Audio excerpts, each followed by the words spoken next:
Bangsa dan jasa.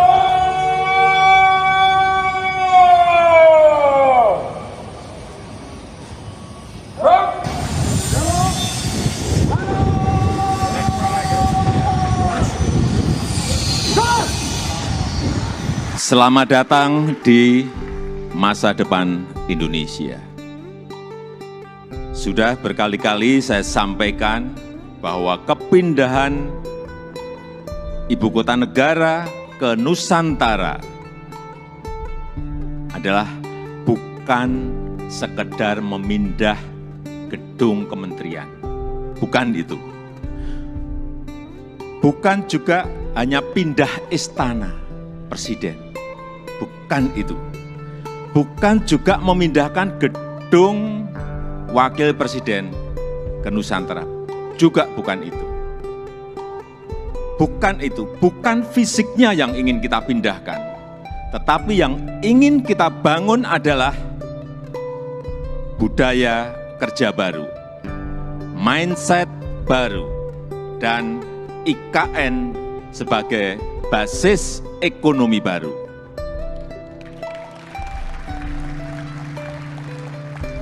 Indonesia sebagai negara besar harus berani melangkah,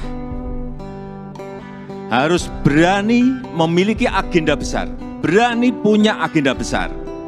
Dan ini untuk kemajuan negara kita, untuk kemajuan bangsa.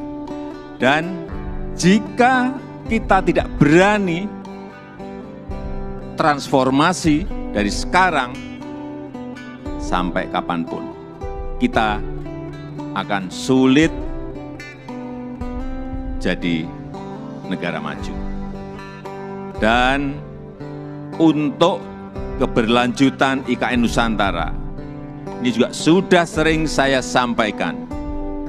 Bapak Ibu, sekali lagi, tidak perlu ragu, tidak perlu bimbang. Karena apa? Payung hukumnya itu sudah jelas. Payung hukumnya sudah jelas, yaitu Undang-Undang Nomor 3 Tahun 2022. Dan itu, ini juga kita harus tahu semuanya, itu sudah disetujui 93% dari fraksi-fraksi yang ada di DPR. Loh, kurang apa lagi? Kalau ada yang masih belum yakin, kurang apa lagi? Nanti sampaikan, kurang apa lagi? Jadi sekali lagi, sudah tidak perlu lagi untuk dipertanyakan. Ini ada Ketua MPR ada di sini, Pak Bambang Susatyo juga. Kembali lagi, kita ingin menghadirkan pembangunan yang Indonesia sentris, bukan Jawa sentris. Karena Indonesia ini bukan hanya Pulau Jawa. Indonesia ini memiliki 17.000 pulau, 514 kabupaten dan kota, 34 provinsi, yang terbentang dari Sabang sampai Merauke, dari Miangas sampai Pulau Rote. Dan ada tapinya, tapi saat ini 58% dari PDB ekonomi kita, dari ekonomi kita terpusat di Pulau Jawa, 58%. Kemudian populasi 56% atau sekitar 149 juta penduduk kita ada di Pulau Jawa, bermukim di Pulau Jawa. Betapa Pulau Jawa ini sangat terbebani dengan jumlah yang sangat besar itu. Itulah kenapa sering saya sampaikan, Indonesia perlu keadilan ekonomi. Sekali lagi ada 17.000 pulau, bukan hanya satu pulau. Perlu kesetaraan pembangunan, perlu pemerataan pembangunan. Ini yang ingin kita hadirkan, yaitu dengan membangun ibu kota Nusantara.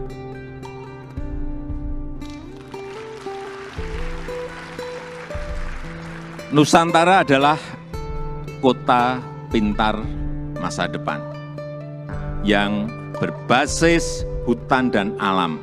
Belum ada di dunia, belum ada. Tolong dicarikan, belum ada. Ini yang membedakan, ini yang nanti menjadi diferensiasi ibu kota kita dengan ibu kota negara-negara lain. 70% areanya nanti adalah area hijau. Lahan yang digunakan untuk membangun IKN, ini awalnya adalah hutan produksi. Jangan ada yang keliru bahwa ini hutan alam, bukan. Hutan produksi. Monokultur, artinya di situ hanya ada satu jenis pohon. Dan saya tahu betul pohonnya itu apa. Pohon eukaliptus yang dipakai untuk tot. Dan ditebang setiap 6-7 tahun.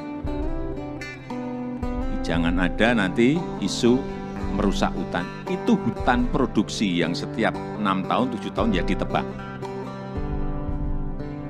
Ini yang kita ingin kembalikan, justru nantinya ingin kembali jadi hutan heterogen dengan pohon asli dan endemik dari Kalimantan, sehingga kita harapkan nanti menjadi hutan hujan tropis lagi, tropical rainforest lagi di Kalimantan. Untuk itu yang kita siapkan pertama kali di sana adalah pusat persemaian yang sudah mulai kita bangun di bulan Juni 2022. Luas lahan persemaian ada kurang lebih 16 hektar dengan embung 7 hektar.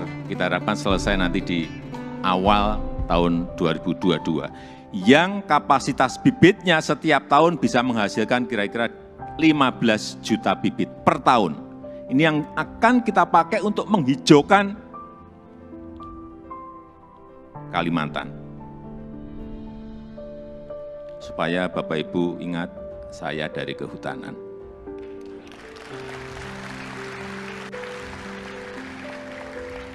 Saya waktu menerangkan di persemaian di Kalimantan, dari A sampai Z, ini pohon apa, ini pohon apa, ini pohon saya apa semua.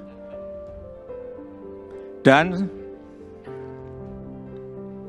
80% sumber energinya adalah berasal dari renewable energy. Mobil di sana nanti harus mobil listrik.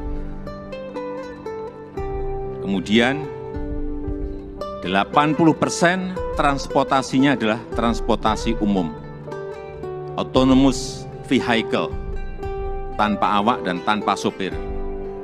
Jadi yang kita hargai di sana adalah pejalan kaki, yang kita hargai di sana adalah orang yang senang naik sepeda. 10 minutes city, jarak tempuh kemana-mana itu ada dalam 10 menit. Sekali lagi, inilah showcase transformasi Indonesia. Showcase perubahan peradaban Indonesia. Dan budaya kerja yang ingin kita bangun di IKN Nusantara adalah budaya kerja produktif. Itu harus didukung oleh tata kelola yang baik, didukung oleh manajemen yang baik, didukung oleh implementasi teknologi yang mumpuni. Smart living, smart city, layanan masyarakat lewat aplikasi, akte lahir, akte nikah lewat HP, paperless, ini yang ingin kita bangun. Jadi Nusantara adalah masa depan Indonesia dan bisa terwujud dengan upaya bersama, bukan hanya pemerintah yang bergerak, bukan hanya pemerintah. Karena memang pemerintah hanya kurang lebih menyiapkan 20% dari budget yang ada. 80% kita berikan kesempatan kepada investor, kepada investasi. Termasuk Bapak Ibu yang kami hadirkan pertama kali pada malam hari ini. Investasi terbuka lebar. Bapak Ibu bisa pilih mau di mana, mau investasi di sebelah mana, mau di kawasan inti, ya harganya beda. Di financial center, di kawasan healthcare center, di kawasan education center, di housing area, di tourism area, silahkan. Saya sampaikan ini adalah kesempatan pertama dan kesempatan emas yang tidak akan terulang lagi. Inilah saatnya mencatat sejarah Indonesia dan inilah saatnya melakukan lompatan. Inilah saatnya kita semua menjadi pelaku sejarah Indonesia masa depan. Dan dengan upaya kita bersama, dengan semangat gotong royong kita bersama, saya yakin 17 Agustus 2024 kita bisa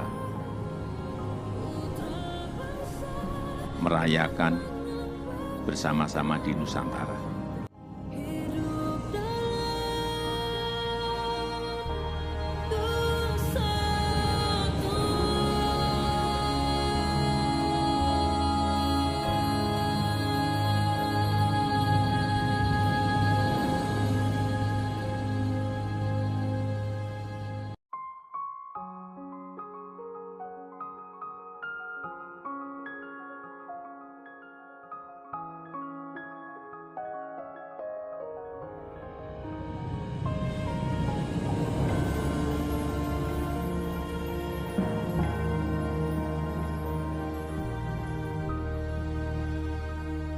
Berkibarlah bendera negeriku, berkibarlah engkau di dalamku, tunjukkanlah kepada dunia semangatmu yang panas membara.